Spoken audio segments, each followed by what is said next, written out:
Welcome to கதை திரட்டு audio books. நம்ம சேனலை இது வரைக்கும் சப்ஸ்கிரைப் பண்ணாதவங்க சப்ஸ்கிரைப் பண்ணுங்க.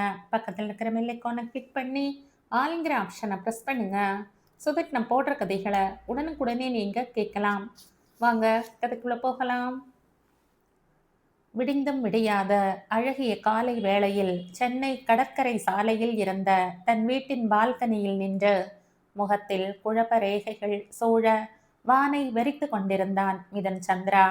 அவனது மௌன நிலையை கலைப்பது போல் அவனது அலைபேசி சத்தம் எழுப்பி தன் இருப்பை உணர்த்தியது.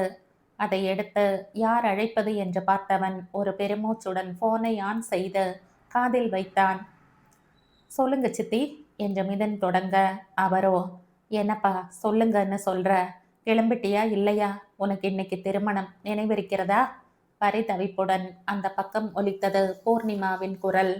அதில் தன் நினைவில் இருந்து முழுதாக மீண்டவன், கிளம்பிவிட்டேன், இன்னும் சற்று நேரத்தில் வந்து விடுவேன் என்று கூறி போனை வைத்தான். ஆம், இன்று அவனது திருமணம். கடந்த ஒரு வருடமாக எத்தனை தூரம் அவன் தள்ளி போட முயன்றும் அவனிடம் கெஞ்சி கூத்தாடி ஒரு வழியாக அவனை சம்மதிக்க வைத்திருந்தார் அவன் சிற்றன்னை. ஆனால் அவன் மனம்தான் ஏனோ இதையெல்லாம் ஏற்றுக்கொள்ளாமல் இம்சை செய்து கொண்டிருந்தது. அவன் திருமணமே வேண்டாம் என்று வெறுத்து விடவில்லை. ஆனால் ஏனோ இப்போது அவனுக்கு திருமணம் செய்து ஒரு பெண்ணுடன் வாழ்வை இணைத்துக் கொள்வதில் பெரிதாக உடன்பாடில்லை. அவனுக்காக பார்த்திருந்த பெண் மிகுந்த அழகிதான். ஆனால் அவளால் அவனுள் எந்த உணர்வையும் தூண்ட முடியவில்லை. ஏதோ கல்லையும் மண்ணையும் பார்ப்பது போல்தான் அவளை பார்த்து வைத்தான். அந்த பெண்ணிற்கு இவன் செல்வாக்கிற்கும் ஆளை அசரடிக்கும் தோற்றத்திற்கும் முன் எதுவும் பெரிதாக தெரியவில்லை போல. அவள் எந்த எதிர்ப்பும் காட்டவில்லை. ஒருவேளை திருமணத்துக்கு பின் அவனை கட்டுக்குள் வைத்து கொள்ளலாம் என்று கூட நினைத்திருக்கலாம். மீண்டும் மீண்டும் அடங்காமல் சுற்றும் மனதை ஒரு நெடிய மூச்செடுத்து கட்டுக்குள் கொண்டு வந்தவன் தன்னை ஒரு முறை குனிந்து பார்த்து கொண்டான். காலையிலேயே எழுந்து குளித்து சித்தி எடுத்து வைத்துவிட்டு சென்றிருந்த பட்டு வேஷ்டி சட்டையை அணிந்திருந்தான். இதற்கு மேல் தாமதிக்க முடியாது என்பதை உணர்ந்தவன் கார் சாவியை எடுத்துக்கொண்டு கிளம்பிவிட்டான். அதே சென்னையில் கோடம்பாக்கத்தில் இருந்த மற்றொரு இல்லம். விடியற்காலையில் குளித்து முடித்து அழகாய் புடவை உடுத்தி வெளியே வந்த மகளை பார்த்த அபிராமி, அதற்குள் கிளம்பி விட்டாயா மதி, இவ்வளவு சீக்கிரம் போகணுமா என்று கேட்டுக்கொண்டே நிறைமதி கைகளில் காஃபியை கொடுத்தார். ஆமாம்மா, நான் தானே அந்த பள்ளி நிர்வாகி, நானே தாமதமாக போனா நன்றாயிருக்காது. மா, நான் போய் இன்றைய பூஜை மற்றும் துவக்க விழாவிற்கான ஏற்பாடுகள் அனைத்தும் பார்க்கிறேன். நீ அப்பா இருவரும் லேட்டாக வாங்க போதும் என்றாள் நிறைமதி. அதற்குள், பாட்டி எனக்கு காஃபி என்ற நிறைமதியின் பக்கவாட்டில் இருந்து வந்த குரலில் பேரன்புறம் திரும்பினார் அபிராமி. அஜய் குட்டி, நீங்களும் அதுக்குள்ள எழுந்துட்டீங்களா என்று கேட்டுக்கொண்டே அவர் பேரனை தூக்கி கொள்ள, ஆமாம்மா, நேத்திலிருந்து என்னோட வருவேன்னு அடம் பிடிச்சுக்கிட்டே இருந்தா இல்லையா, காலையில நான் எழுந்தவுடனே என்னுடனேயே எழுந்துட்டான். நான் இவனையும் என்னுடன் அழைத்து செல்கிறேன். நீ இவனுக்கு இப்போ பால் மட்டும் கொடு என்று விட்டு தன் டம்ளரை வைப்பதற்காக கிச்சன் நோக்கி நடந்தாள் நிறைமதி. செல்லும் மகளை பார்த்து கொண்டிருந்த அபிராமியின் பெற்ற மனம் மகளின் வாழ்வை நினைத்து வேதனையில் சுருங்கியது. ராஜசேகர் அபிராமி தம்பதிக்கு 2 பிள்ளைகள். மூத்தவன் இளமாறன், இளையவள் நிறைமதி. 5 வருடம் முன்பு வரை நிறைமதி இருக்கும் இடம் என்றால் அங்கு கலகலப்புக்கு பஞ்சமே இருக்காது. அத்தனை சந்தோஷமாக வாழ்ந்தவள்.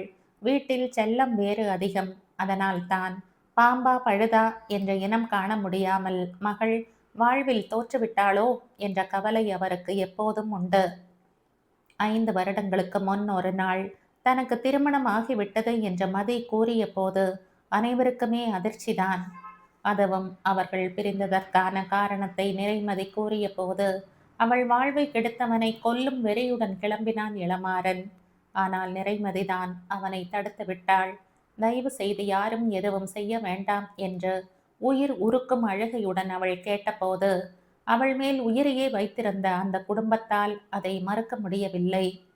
மகளுக்காக அதை பெரிதுபடுத்தாமல் விட்டுவிட்டாலும் அதற்கு பின் தனக்கென ஒரு வாழ்வை யோசிக்காமல் அஜய் மட்டுமே வாழ்க்கை என்று வாழத் தொடங்கிவிட்ட மதியை நினைத்து இப்போதெல்லாம் அவர்கள் அதிகம் கவலைப்படத் தொடங்கி இருந்தனர். அபி, என்ற கணவன் குரலில் தன் நினைவில் இருந்து மீட்ட அபிராமி மனதின் பாரம் நீங்காமல் கணவரை கவலையுடன் பார்க்க அவர் தோள்களை ஆதரவாக அழுத்தி கொடுத்தார் ராஜசேகர். அதற்குள் மதியம் வந்துவிட, அப்பா, நானும் அஜயும் இப்போது போகிறோம். நீங்கள் இருவரும் பின்னால் வாருங்கள். அண்ணா பிசினஸ் ட்ரிப் முடிந்து மாலை வருவான் இல்லையா என்று மதி கேட்க, ராஜசேகர் வந்துருவாம்மா என்றார். சரிப்பா, அப்போ அவனை மாலை தனியாக அழைத்து செல்கிறேன் என்று கூறி கிளம்பிவிட்டாள் அவள். அவர்கள் வீட்டில் இருந்து சிறிது தூரத்தில் ஒரு சிறுவர் பள்ளி தொடங்கி இருந்தாள் நிறைமதி. பிளே குரூப், எல்கேஜி, யூகேஜி என்ற 3 வகுப்புகள் மட்டும் கொண்ட சிறுவர்கள் மட்டும் படிக்கும் பள்ளி இன்று சிறு பூஜை செய்து தொடங்க இருந்தனர். ஏற்கனவே பள்ளியில் வேலை செய்ய தேர்ந்தெடுத்திருந்த ஆசிரியர்களையும் சீக்கிரமே வர சொல்லியிருந்தாள் மதி. அலங்காரங்களை ஒரு முறை சரி பார்க்கவும் மற்ற வேலைகளை செய்யவும் வேண்டுமல்லவா? ராஜசேகர் சென்னையில் மிகப்பெரிய பிசினஸ் மேக்னெட். அவரிடம் சொத்துகளுக்கு ஒரு பஞ்சமும் இல்லை. இப்போது இளமாறனும் அவர் சொத்துக்களை பெருக்கிக் கொண்டுதான் இருக்கிறான். அவர்களும் மதியிடம் தங்கள் தொழிலையே எடுத்து நடத்துமாறு கூறி பார்த்தனர். ஆனால் அவள்தான் அழுத்தமாக மறுத்துவிட்டாள். இத்தனை ஆண்டுகள் மகனை தவிர எதிலும் நாட்டமில்லாமல் இருந்தவள் இப்போதாவது ஏதாவது செய்ய வேண்டும் என்று நினைக்கிறாளே என்ற நிம்மதியில் அவள் பள்ளி ஆரம்பிக்க அனைத்து உதவியும் செய்திருந்தார் ராஜசேகர். நிறைமதி பள்ளிக்கு வந்து சேர்ந்த போது அங்கு அவள் தேர்ந்தெடுத்திருந்த ஆசிரியர்கள் சிலர் வந்திருந்தனர். குழந்தையை ஒரு புறம் விளையாட விட்டவள் மற்ற ஆசிரியர்களுடன் சேர்ந்து வேலை செய்ய தொடங்கினாள். தனது காரில் மண்டபம் நோக்கி வேகமாக வந்து கொண்டிருந்த மிதுனின் அலைபேசி மீண்டும் அலறியது. அது அவனது அலுவலக கால் என்பதால் காரை ஒரு ஓரமாக நிறுத்திவிட்டே மிதுன் போனை எடுத்தான். போன் பேசிக்கொண்டே காரில் இருந்து இறங்கியவன் அழகிய இளம் காலை வேளையின் பனியை அனுபவித்து கொண்டு கார் கதவில் சாய்ந்து நின்று அந்த அழைப்பை பேசி முடித்தான்.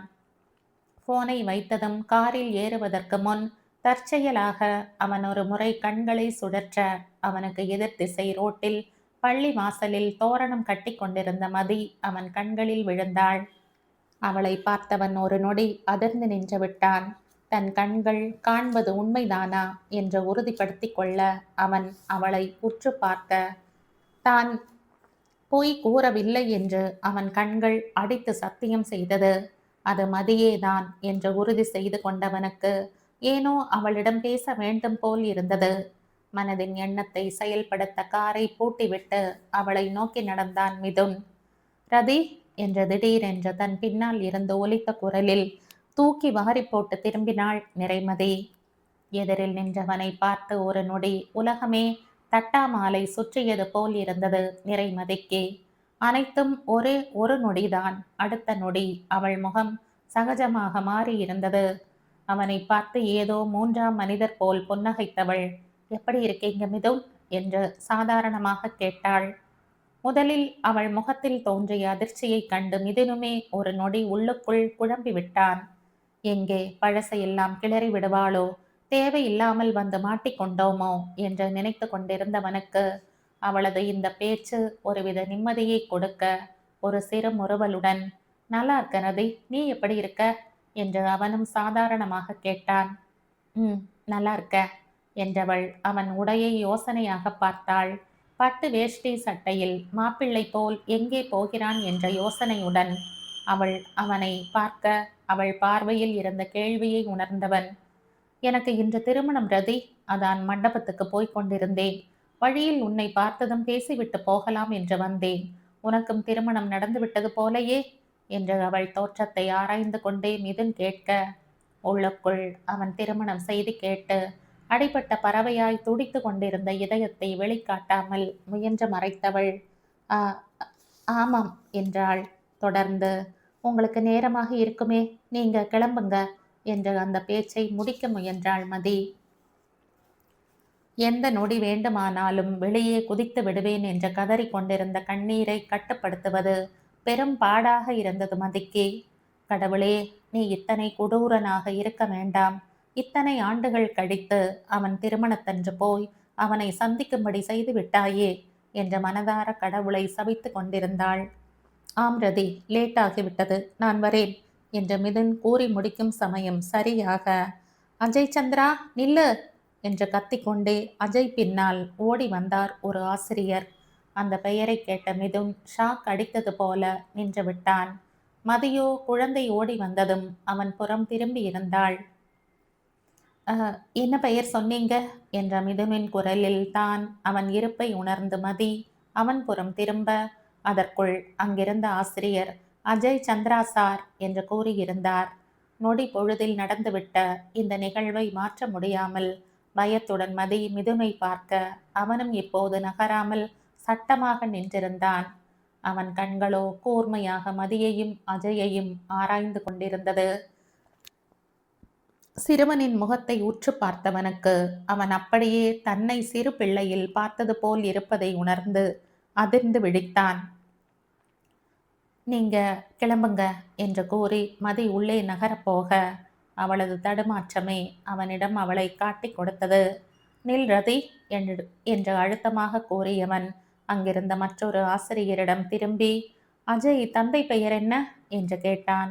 அவர் பதில் சொல்லும் முன் முந்திக் கொண்ட மதி, அதெல்லாம் உங்களுக்கு எதற்கு, நீங்க கிளம்புங்க, எங்களுக்கு வேலை இருக்கு என்ற பதட்டத்துடன் கூற அவளை உறுத்து விடித்தவன், நீ சொல்லவில்லை என்றாலும் என்னால் அதை மிகவும் சுலபமாக தெரிந்து கொள்ள முடியும் ரதி, ஒழுங்கா நீயே சொல்லிவிடு.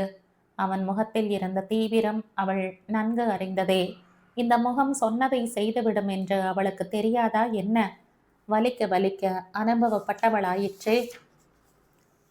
நீங்க சொல்லுங்க என்று சக ஆசிரியரிடம் அவன் திரும்ப அவர் மதியை பார்த்தார். அவளோ என்ன சொல்வதென்று தெரியாமல் தவித்து கொண்டு நிற்க மிதுன் விடுவேனா என்று சட்டமாக பார்த்து வைத்தான். சொல்லாமல் இவன் நகர மாட்டான் என்பது புரிய, மிதுன் சந்திரா சார் என்றாள் அந்த பெண் மெதுவாக. அஜயின் தோற்றத்தில் இருந்தே மிதுன் இதை கணித்திருந்தாலும் 10 நிமிடம் முன்பு கூட தனக்கு ஒரு மகன் இருக்கிறான் என்று தெரியாமல் இருந்தவனுக்கு இந்த நொடி அதிர்ச்சி பெரிதாகத்தான் இருந்தது. அஜய் தன் மகன் என்ற செய்தியை ஜீரணிக்கவே மிதுனுக்கு சில நிமிடங்கள் பிடித்தது. இதை நிச்சயம் அவன் எதிர்பார்க்கவில்லை. இப்போது குழந்தையை பார்த்தவன் மனம் வரையறுக்க முடியாத உணர்வுகளில் சிக்கி தவித்தது.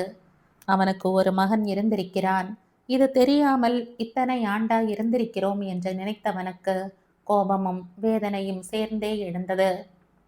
குழந்தை விஷயத்தை தன்னிடம் கூறாமல் மறைத்த மதி மீதுதான் அவன் கோபம் முழுவதும் திரும்பியது. உன்னுடன் பேச வேண்டும் என்று அவன் இறுகிய குரலில் கூற, மதியோ, உங்களிடம் பேச எனக்கு ஒன்றும் இல்லை. உங்களுக்கு இன்று திருமணம் என்று கூறியதாக ஞாபகம், முதலில் அதை பாருங்கள். அவளும் கோபத்துடனே பதில் கூறினாள். ஒரே நேரத்தில் எதிர்பாராமல் அதிர்ச்சிகள் தாக்கினாள். அவளும் என்னதான் செய்வாள்? இதனுக்கும் கிட்டத்தட்ட அதே நிலைதான். ஆனால் அவன் நொடி பொழுதில் சுதாரித்திருந்தான். தொழிலில் எத்தனையோ பிரச்சனைகளுக்கு நொடியில் தீர்வு கண்டுவிடும் அவன் புத்தி கூர்மை இதற்கும் தீர்வை வேகமாக யோசித்திருந்தது. அவளது கோபத்தை ஒரு அலட்சிய பார்வையில் உதறி தள்ளியவன், அது எனக்கு தெரியும், நான் பேசித்தான் ஆக வேண்டும், குழந்தையை விட்டுவிட்டு வா என்று அழுத்தமாக அவள் கண்களை பார்த்து கூற, நீ வரவில்லை என்றால் வர வைப்பேன் என்ற அவன் கண்களின் செய்தி அவளுக்கு சரியாக புரிந்தது. வேறு வழி இல்லாமல் ஒரு நெடிய மூச்செடுத்து தன்னை நிலைப்படுத்தி கொண்டவள் குழந்தையை பக்கத்தில் இருந்த ஆசிரியரிடம் கொடுத்து, நீங்க போங்க, நான் வரேன் என்று அவரை அனுப்பி வைத்தாள். ஏதோ பிரச்சனை என்று யோகித்திருந்த அந்த பெண்ணும் பேசாமல் குழந்தையை வாங்கி கொண்டு உள்ளே சென்று விட்டாள். இருவரும் பள்ளியின் பின்புறம் இருந்த கிரவுண்டுக்கு வந்தனர். மதி எதுவும் பேசாமல் நின்றுவிட மிதுன் சிறிது நேரம் குறுக்கும் நெடுக்கும் நடந்து கொண்டிருந்தான். பின் ஒரு முடிவெடுத்தவனாக நின்று விட்டவன் மதியை நேரடியாக பார்த்து, நாம் திருமணம் செய்து கொள்ளலாம் ரதி என்றான் சாதாரணமாக. அவனிடமிருந்து இப்படி ஒரு பதிலை சுத்தமாக எதிர்பார்க்காத மதிக்கு மிஞ்சியதெல்லாம் வெறும் அதிர்ச்சியே. அவன் குணத்திற்கு மிஞ்சி மிஞ்சி போனால் குழந்தையை அடிக்கடி பார்ப்பேன் என்று கூறுவான் என்றுதான் மதி நினைத்திருந்தாள். அவன் திருமணம் என்றதும் உண்மையாகவே பேய் அடித்தது போல நின்று விட்டாள். அவளது மொழியை பார்த்து மிதுனுக்கு இத்தனை நேரம் இருந்த இறுக்கம் மறைந்து சிறு மென்மை ஏற்பட்டது. அதில் மெலிதாக சிரித்தவன், ஏன் இந்த மொழி முழிக்கிற பேபி, அப்படி என்ன நான் இல்லாததை சொல்லிட்டேன் என்று மிதுன் இலகுவாக கேட்க, அப்போதுதான் தன் நிலை உணர்ந்தவளுக்கு முதலில் தோன்றிய உணர்வு கோபம்தான். திருமணம் என்னும் வார்த்தைக்கு அர்த்தமே தெரியாதவன், தெரிந்து கொள்ள விரும்பாதவன் அதை பற்றி பேசினால் கோபம் வராமல் என்ன செய்யும்? அவனை நக்கலாக ஒரு பார்வை பார்த்தவள், எனக்கு ஏற்கனவே வேறு ஒருவருடன் திருமணம் நடந்துவிட்டது என்று உங்களிடம் கூறியதாக ஞாபகம் மிஸ்டர் மிதுன் என்றாள் எகத்தாளமாக. அதில் ஒரு நொடி மிதுன் அதிர்ந்துதான் விட்டான். ஆனால் ஒரே நொடிதான். பின் அவள் குணம் ஞாபகம் வர அவளை விட அதிக நக்கலுடன் சிரித்தவன் கண்கள் அவள் கழுத்திற்கு சென்றது. அவன் என்ன பார்க்கிறான் என்று சுதாரிப்பதற்குள் அவள் கழுத்தில் இருந்த மஞ்சள் கயிற்றை ஒற்றை விரலால் வெளியில் எடுத்தவன், இதை கட்டியது நான் என்று எனக்கு நன்றாகவே ஞாபகம் இருக்கு பேபி. இதன் அர்த்தம் மட்டும்தான் எனக்கு அப்போது சரியாக தெரியாது. அதுவும் இப்போது தெரிந்துவிட்டது. கேலியும் அழுத்தமும் சேர்ந்து ஒலித்த அவன் குரலில் மேலும் அவளுக்கு கோபம் எழ, உலகிலேயே நீங்கள் மட்டும்தான் மஞ்சள் கயிறு கட்டுவது போல் பேச வேண்டாம். இது நீங்கள் கட்டியது இல்லை என்று கூறிக்கொண்டே மாங்கல்யத்தை எடுத்து உள்ளே போட்டு கொண்டாள் மதி. ஒரு நொடியே ஆனாலும் அவள் பார்வையிலும் குரலிலும் இருந்த தடுமாற்றம் அவளை மிதுனிடம் காட்டி கொடுத்து விட்டது. அதில் அவன் புன்னகை மேலும் விரிய, இதை நம்பும் அளவு நான் முட்டாள் இல்லை பேபி என்ற ஒற்றை வார்த்தையில் அவள் பொய்யை முறியடித்து விட்டான். தன் மென்மையை கைவிட்டவன், இந்த திருமணம் நடந்தே ஆக வேண்டும் மதி என்று நிறுத்தி நிதானமாக கூற, நிச்சயம் நான் ஒத்துக்கொள்ள மாட்டேன் என்று அவனை விட உறுதியாகி மறுத்தாள் நிறைமதி. அவள் உறுதியில் ஒரு நொடி நக்கலாக சிரித்தவன், இந்த மிதுன் சந்திரா நினைத்து எதுவும் நடக்காமல் இருந்ததில்லை பேபி, அது உனக்கே நன்றாக தெரியும் என்று நினைக்கிறேன். அவன் குரலில் இருந்த கேலி அவளுக்குள் சினத்தை ஏற்படுத்த, நான் உங்களிடம் ஏமாந்த முட்டாள் மதி என்று இன்னும் நினைத்து கொண்டிருந்தாள். I am sorry mister Mithun, அந்த மதி இறந்து பல வருடங்கள் ஆயிற்று என்று நிமிர்வாக கூறினாள் மதி. அவள் நிமிர்வை உள்ளுக்குள் ரசித்தாலும் வெளியில் தன் புன்னகையை மாற்றிக்கொள்ளாமல் இருந்தவன், இன்னும் ஒரு வாரத்தில் எனக்கும் உனக்கும் திருமணம், அதுவும் ஊரே கொண்டாட நடக்கும். என் பிள்ளையுடன் தயாராக இரு பேபி என்று கூறி அவள் கன்னத்தில் தட்டினான் மிதுன். அவன் உதடுகள் புன்னகைத்து கொண்டிருந்தாலும் அவன் கண்களில் இருந்த தீவிரம் அவளுக்குள் ஒரு பயத்தை ஏற்படுத்தியது. என்னை திருமணம் செய்தால் உங்கள் வாழ்க்கை நரகமாகிவிடும் மிதுன், என்னால் உங்களுடன் என்றுமே வாழ முடியாது என்ற மதி உறுதியாக கூற, அவனோ ஏதோ நகைச்சுவை கேட்டது போல சத்தமாக சிரித்து வைத்தான். நீ என் வாழ்க்கையை நரகமாக்கி விடுவாயா? குட் ஜோக், அதையும் பார்க்கலாம் பேபி, ஆனால் திருமணம் உறுதி, என் மகன் எனக்கு வேண்டும் என்றவன் எப்போதும் போல் அவளை பற்றி கவலைப்படாமல் தனக்கு வேண்டியதை மட்டும் கூறினான். குழந்தைக்காக திருமணம் செய்ய வேண்டும் என்று கூறுபவனிடம் ஒரு திருமண வாழ்க்கை வாழ அது மட்டும் போதாது என்று எப்படி கூறி புரிய வைப்பது என்று தெரியாமல் விழித்தாள் மதி. குழந்தை பற்றி தெரிந்திருந்தால் அவன் இதுபோல் செய்ய வாய்ப்பிருக்கிறது என்று ஏற்கனவே யூகித்துத்தான் அவள் அவன் இருந்த பக்கமே தலை வைத்து படுக்காமல் இருந்தாள். காதல் என்ற வார்த்தைக்கு அர்த்தம் தெரியாமல் அவள் காதலை கேலி கூத்தாக்கியவனை குழந்தையை காரணம் காட்டி மணக்க அவள் என்றுமே நினைக்கவில்லை. அது அவளுக்கு அசிங்கம் அல்லவா? ஒருவேளை இப்போதேனும் அவனுக்கு தன் மீது காதல் இருக்குமா என்று சிறு நப்பாசை தோன்ற அவனை நிமிர்ந்து பார்த்தவள், மிதுன் இங்க பாருங்க, வெறும் குழந்தைக்காக திருமணம் செய்து கொண்டு வாழ முடியாது, ஒரு முழு வாழ்க்கையை வாழ காதலும் வேண்டும் என்று சற்று மெதுவாக மதி கூற, அதில் புருவம் சுருக்கி அவளை பார்த்தவன், இந்த காதலை நீ விடவே மாட்டாயா ரதி? அந்த காதலுக்கு நீ கொடுக்கும் விளக்கம் எனக்கு சரிப்படாது என்று கூறி இருக்கிறேன் இல்லையா? அது என்னவோ எப்போ பாரு கூறிக்கொண்டு. முதல் வரியை அவளிடம் சத்தமாக கூறியவன் கடைசி வரியை முனகலாக சலிப்புடன் கூறி முடித்தான். அதில் மதியின் மனம்தான் மேலும் அடிபட்டு போனது. அதானே, இவனுக்காவது உணர்வுகள் புரிவதாவது? ஏதாவது புரிந்தால் இப்படி யாருடனோ திருமணத்தை வைத்து கொண்டு தன்னிடம் திருமணம் பற்றி பேசுவானா? யார் மனதை பற்றியும் கவலை இல்லாதவன்? அவனை நொந்து கொண்டு மதி நின்று கொண்டிருக்க, இதோ பார் பேபி, என் பிள்ளை எக்காரணம் கொண்டும் அப்பா இல்லாத அனாதையாக வளரக்கூடாது. அதுவும் நான் குத்துக்கள் மாதிரி உயிருடன் இருக்கும்போது அதற்கு விடவே மாட்டேன். எதுவும் யோசிக்காமல் என்னை மணந்து கொள்ள தயாராக இரு பேபி, உனக்கு வேறு வழி இனி இல்லை என்று மெல்லிய சிரிப்புடன் கூறியவன் குரலில் முகபாவனைக்கு மாறாக அழுத்தமே நிறைந்திருந்தது. மிதுன் சென்ற பிறகும் நின்றிருந்த இடத்தை விட்டு நகரத் தோன்றாமல் அப்படியே நின்றுவிட்டாள் மதி. ஒரு புறம் அவன் பேசியதைக் கேட்டு அவள் மனம் தீயாய் எரிந்தாலும் மற்றொரு புறம் அவன் மீது தீரா காதல் கொண்டிருந்த மனது ஒரு ஓரமாக மகிழ்ந்ததை நினைத்து தன்னைத்தானே காரி துப்பிக் கொண்டாள் மதி. முட்டாள், இந்த சூழ்நிலையில் கூட அவனுடன் திருமணம் நடந்தால் நன்றாக இருக்கும் என்று யோசிக்கிறாயே, உனக்கெல்லாம் வெட்கமானமே கிடையாதா என்று அந்த மனதை ஓங்கி அடித்து அடக்கி வைத்தவள் எப்படியும் இதற்கு சம்மதிக்க கூடாது என்று தெளிவாக முடிவெடுத்து கொண்டாள். ஆனாலும் இதனை பற்றி நன்கு தெரியும் என்பதால் ஒரு புறம் சிறு பயம் அவளுக்கு இருந்து கொண்டேதான் இருந்தது. மதியுடன் பேசிவிட்டு கிளம்பிய மிதுன் பல விஷயங்களை யோசித்து கொண்டே மண்டபம் வந்து சேர்ந்தான். காரை நிறுத்திவிட்டு இறங்கி தன் வேக நடையுடன் உள்ளே வந்தவனை வரவேற்க வாசலிலேயே காத்திருந்தார் பூர்ணிமா.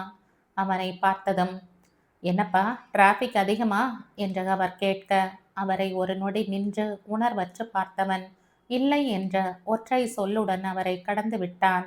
மகன் கூறும் பதிலில் அவர் புரியாமல் அவனை திரும்பி பார்க்க அவனோ நேராக மணப்பெண்ணின் தந்தையை தேடி சென்றிருந்தான். அவன் செயலில் இருந்த வேறுபாடு உறுத்த பூர்ணிமாவும் அவன் பின்னோடு சென்றார். நேராக மணப்பெண்ணின் தந்தை சிவநேசனிடம் சென்றவன் ஒரு நொடி தயங்கி நின்றான். என்ன மிதுன் என்று அவர் அவனை பார்க்க தன் தயக்கத்தை விட்டொழித்து தன் முழு உயரத்திற்கு நிமிர்ந்தான். இந்த கல்யாணத்தை நிறுத்திவிடுங்கள் சார், எனக்கு விருப்பம் இல்லை என்று நேரடியாக எந்த தயக்கமும் இன்றி கூறிவிட்டான். அவன் கூறியதை கேட்டு சிவநேசன் பூர்ணிமா உட்பட அங்கிருந்த அனைவரும் அதிர்ந்து விழித்தனர். என்ன மிதுன், விளையாடுறையா? நீ என்ன சின்ன குழந்தையா? இப்போது வந்து திருமணத்தை நிறுத்த சொல்ற? முன்னாடியே சொல்வதற்கென்ன என்று அவர் எகிற அதில் புருவம் சுருக்கி அவரை யோசனையாக பார்த்தவன், எனக்கு முதலில் இருந்தே திருமணத்தில் பெரிதாக உடன்பாடு இல்லை. ஏதோ சித்தி வற்புறுத்தியதால் தான் ஒத்துக்கொண்டேன். பட் இப்போது முடியாது. அழுத்தம் திருத்தமாக ஒலித்த அவன் குரலில் எதிரில் இருப்பவர் பேசுவதற்கே சற்று திணற வேண்டியிருந்தது. செய்வது தவறு என்றே உணராமல் சாதாரணமாக பேசுபவனை எப்படி கையாள்வது என்ற குழப்பமே அவருக்கு மிஞ்சியது. இப்போது திடீரென்று என்ன வந்தது என்று அவர் ஆற்றாமையுடன் கேட்க, எனக்கு ஒரு மகன் இருக்கிறான் என்று தெரிய வந்தது. எந்த முன் அறிவிப்பும் இல்லாமல் வரிசையாக அனைவர் தலையிலும் இடியை இறக்கிவிட்டு சாதாரணமாக நின்றிருந்தான் மிதுன். இதற்கிடையில் இங்கு இருந்த சலசலப்பை கேட்டு முக்கிய உறவினர்கள் அனைவரும் அங்கு கூடியிருந்தனர்.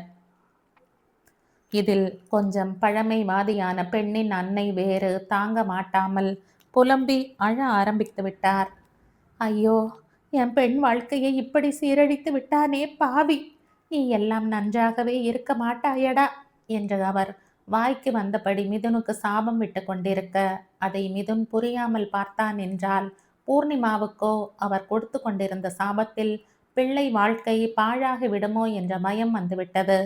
அவர் அருகில் சென்று, அப்படி சொல்லாதீங்கம்மா, எனக்கும் ஒன்றும் புரியவில்லை, என்னவென்று கேட்போம்மா, அவன் நல்ல பையன்தான் என்ற பூர்ணிமா அவரை சமாதானம் செய்ய முயல, என்ன நல்ல பையன், திருமணத்தன்று வந்து கல்யாணத்தை நிறுத்த சொல்றான். உனக்கும் ஒரு பெண் இருக்கிறாளே, அவளுக்கு இப்படி நடந்தால் சும்மா இருப்பாயா என்று மேலும் கத்தினார் அவர். அதில் பூர்ணிமாவின் கண்கள் தானாக தன் மகளை நோக்கி திரும்பியது. அகானாவுமே அங்கு என்ன நடக்கிறது என்று தெரியாத குழப்பத்துடன் தன் அண்ணனை பார்த்து கொண்டுதான் நின்றிருந்தாள். அகானா அருகில் பரத்தும் அதே நிலையில் நின்றிருந்தான். பரத்தின் கண்களோ மணப்பெண்ணான சந்திரிகாவைத்தான் பரிதாபத்துடன் பார்த்து கொண்டிருந்தது. அதற்குள் மணப்பெண்ணின் சொந்தத்தில் இருந்த ஒருவர், உங்கள் பிள்ளைதான் குழந்தை இருக்கிறது என்று சொல்கிறானே, பேசாமல் உங்கள் இன்னொரு பிள்ளையை எங்கள் பெண்ணிற்கு மனம் முடித்து கொடுத்து விடுங்கள் என்று கூற பெண்ணின் அன்னையும் அதையே பிடித்து கொண்டார். ஆமாம், என் பெண் திருமணம் நிற்கக்கூடாது, பரத்தை சந்திரிகாவுக்கு திருமணம் செய்து கொடுங்கள் என்று அவரும் பூர்ணிமாவை பார்த்து அழுத்தமாக கூறினார். அவர் கூறியதை கேட்டு அனைவரும் ஒவ்வொரு மனநிலையில் இருக்க, வாட் நான்சென்ஸ் என்ற மிதுனின் குரல் அனைவரையும் அங்கு மீட்டு வந்தது. இப்போது என்ன ஆகிவிட்டது என்ற இத்தனை டிராமா? இங்க பாருங்க மிஸ்டர் சிவநேசன், நானும் உங்கள் பெண்ணும் ஒன்றும் விரும்பி இந்த திருமணத்துக்கு சம்மதிக்கவில்லை. அதனால் இது அவங்களுக்கு கொஞ்சம் பெரிய கஷ்டமாக இருக்காது. அதற்காக உடனே யாரோ ஒருத்தர் தலையில் அவளை கட்ட வேண்டும் என்று ஏன் நினைக்கிறீர்கள்? கொஞ்சம் பொறுமையாக இருக்கலாமே. அவன் என்னவோ உண்மையான அக்கறையில்தான் கூறினான். ஆனால் பெண் வீட்டினர் அனைவருக்குமே அது தவறாகத்தான் பட்டது. தானும் திருமணம் செய்து கொள்ள மாட்டான், தன் தம்பியும் செய்யக்கூடாது என்று அவன் கூறுவது ஏதோ வேண்டுமென்றே செய்வது போல் இருக்க, பெண்ணின் அன்னை மேலும் கத்த ஆரம்பித்தார். அவர் மேலும் மேலும் மிதுனை சபித்து கொண்டே போக, பூர்ணிமாவும் என்ன செய்வதென்று தெரியாமல் இது பிள்ளையை பாதித்து விடக்கூடாதே என்று அனைத்து தெய்வங்களையும் வேண்டிக் கொண்டு அழுது கொண்டிருந்தார். இதை பற்றி மிதுனிடம் இனி பேசி எந்த பிரயோஜனமும் இல்லை என்று அவருக்கு நன்றாகவே தெரியும். அவன் ஒரு முறை முடிவு எடுத்து விட்டால் அவ்வளவுதான், அதை மாற்ற முடியாது. அதிலும் குழந்தை என்று பெரிய இடியை இறக்கியவனிடம் அதற்கு மேல் என்ன பேசுவது என்று அவருக்கு தெரியவில்லை. அவரது கலக்கத்தையும் பெண்ணின் அன்னையின் சாபங்களையும் கேட்டுக்கொண்டிருந்த பரத் ஒரு நொடி தன் அண்ணனை திரும்பி பார்த்தான். அவன் முகத்தில் ஏதும் புரியாத பாவனையே நிறைந்திருந்தது. அவன் நிலை பரத்திற்கும் புரியத்தான் செய்தது. அவன் வளர்ந்த கலாச்சாரத்திற்கு இது அவனுக்கு முட்டாள்தனமாகத்தான் தெரியும். ஆனால் இந்திய கலாச்சாரத்தில் வளர்ந்த பரத்திற்கு இந்த சூழ்நிலையின் கனம் நன்றாக புரிந்தது. அடுத்து அவன் பார்வை சென்ற இடம் சந்திரிகாவை நோக்கித்தான். அங்கு நடக்கும் விஷயங்களை கிரகிக்க முடியாமல், அழுவதா கோபப்படுவதா என்று தெரியாமல் ஒரு வெறுமையான பார்வையுடன் அனைத்தையும் பார்த்து கொண்டு நின்றவளை பார்த்தவன் மனதை ஏதோ ஒன்று தாக்கியது போல் இருந்தது. அதற்கு மேல் அவன் யோசிக்கவில்லை.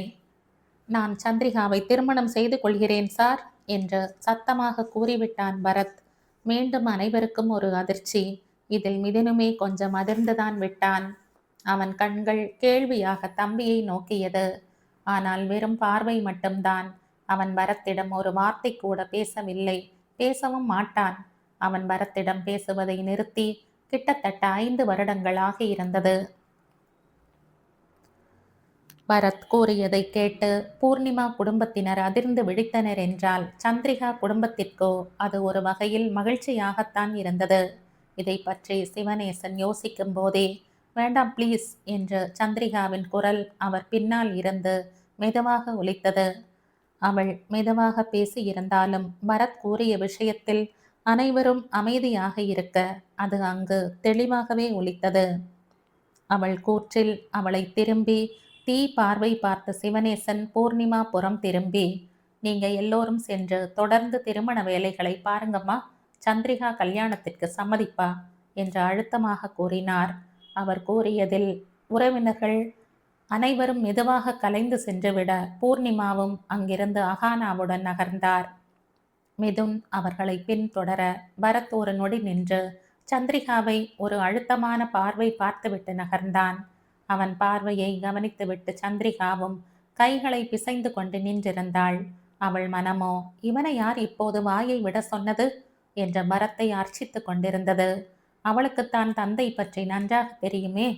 ஏற்கனவே சிவனேசன் மிதுனின் தொழில் திறமை, அவனிடம் இருக்கும் பரம்பரை சொத்துக்கள் அனைத்தையும் பார்த்து பெரிய இடத்தில் சம்பந்தம் வைத்து கொள்ள வேண்டும் என்ற ஆசையில்தான் சந்திரிகாவுக்கும் அவனுக்கும் இருக்கும் 8 வயது வித்தியாசத்தை கூட பொருட்படுத்தாது இந்த சம்பந்தத்திற்கு சம்மதித்திருந்தார். இப்போது மிதுனை விட 4 வயது இளையவனான பரத் மாப்பிள்ளை எனும்போது அது அவருக்கு கூடுதல் மகிழ்ச்சியாகத்தான் இருந்தது. பெண்ணிற்கும் அவனுக்கும் அதிக வயசு வித்தியாசம் கூட இல்லையே. இது அவர் பெண்ணிற்கு நடக்கும் நல்லதே அல்லவா? இந்த எண்ணத்தில் இருந்தவருக்கு சந்திரிகாவின் மறுப்புகள் எதுவும் காதில் ஏறுவது போல் தெரியவில்லை. தன் பார்வையில் உள்ள லாப நஷ்டங்களை மட்டுமே கணக்கிட்டவர் பெண்ணின் மனதை சிறிதும் கருத்தில் கொள்ளவில்லை. இதில் அவள் அன்னையும் திருமணம் நிற்கக்கூடாது என்று கணவருக்கு ஒத்து ஊத சந்திரிகாவால் ஒரு கட்டத்துக்கு மேல் அவர்களுடன் போராட முடியவில்லை. சிறு வயதில் இருந்தே அதிகம் பேசி அடம் பிடித்து பழக்கம் இல்லாத சந்திரிகா தன் கோபம் முழுவதையும் பரத்தின் மீது ஏற்றிக்கொண்டு அமைதியாக விட்டாள். இங்கு தங்கள் அறைக்கு வந்ததும் மிதுன் பூர்ணிமாவிடம் பேசி பார்த்தான். அப்படியாவது இந்த திருமணம் நடந்தே ஆக வேண்டும் என்ற என்ன கட்டாயம் சித்தி? எனக்கு புரியவே இல்லை. அவனுக்கு இப்போது திருமணத்திற்கு என்ன அவசரம்? அதுவும் இப்படி ஒரு சூழ்நிலையில்? ச்சு என்று சலிப்புடன் மிதுன் நிறுத்த, இதில் ஒன்றும் பிரச்சனை இல்லைப்பா. எப்படி என்றாலும் அவனுக்கும் திருமணம் நடக்கத்தானே வேண்டும். இந்த சூழ்நிலையில் திருமணம் நின்றால் அவர்களுக்கு அது பெரிய அசிங்கம்பா. முதலில் இந்த திருமணம் முடியட்டும், பின் உன் விஷயத்தை பார்க்கலாம் மிதுன். என்று பூர்ணிமா கூற, அதில் லேசாக தோள்களை குலுக்கியவன், வாட்டெவர், என் பிரச்சனையை நான் பார்த்து கொள்வேன், இது உங்கள் இஷ்டம் என்று விட்டு அத்தோடு பேச்சு முடிந்தது என்பது போல் நகர்ந்து விட்டான்.